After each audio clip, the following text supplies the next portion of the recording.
ظلم مه کوئ ورونو. ظلم د خپلې کورنۍ نه پیل کیږي. پلار د بچو سره ظلم، سړی د خپلې میرمنې سره ظلم، خواښې د ننګور سره ظلم، رور د رور سره ظلم، رور د خویندو سره ظلم، یو کورنۍ د بلې کورنۍ سره ظلم. دا سلسله هم داسې جاری ده چې بیا لوړو درجو ته خیږي چې قبیلې د قبیلو سره ظلم کوي. بیا ځنې زورور وي په کمزورو باندې ظلم کوي،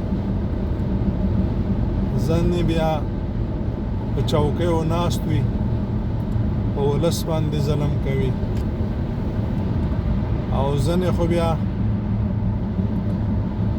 یو داسې شی پیدا کی چې وایي زه دغه انسان خو څه کولی نشي، او ظلم په هر خوا باندې ظلم کوي، په هر خبرې باندې ظلم کوي.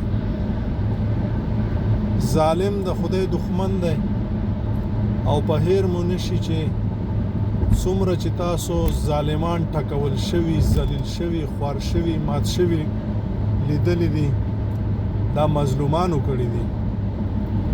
هغه که په کورنۍ کې وړوکی مظلوم وي، او که هغه په ولس کې وي، او که په منطقې کې وي، او که په نړۍ کې وي، خدای پاک ظالمان د مظلوم د لاسه ماتوي، ذلیل کوي او ټکوي.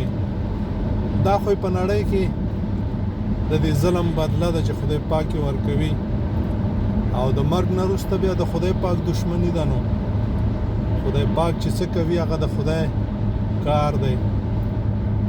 زه دا خبرې ځکه کوم چې ما سره هم ډېر ظلمونه شوي، داسې ظلمونه چې په تکتیکونو باندې په درستاخان سره ناست دی او ظلم یې را سره کړی دی، خپل مده ظلم یې را سره کړی دی. داسې ظلم یې کړی دی چې د نورو په کږو وږو لارو باندې را تاو شوی دی، ما ته یې لارې جوړې کړي دي.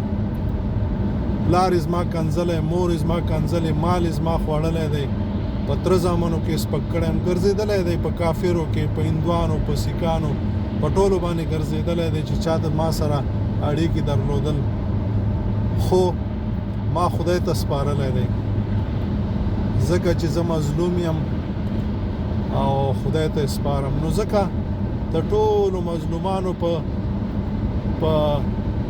رهبرۍ باندې دا وایم چې مه کوئ ظالمانو. هغه که په هر تکتیک په هر شکل کې یاست، خدای مو پیژني.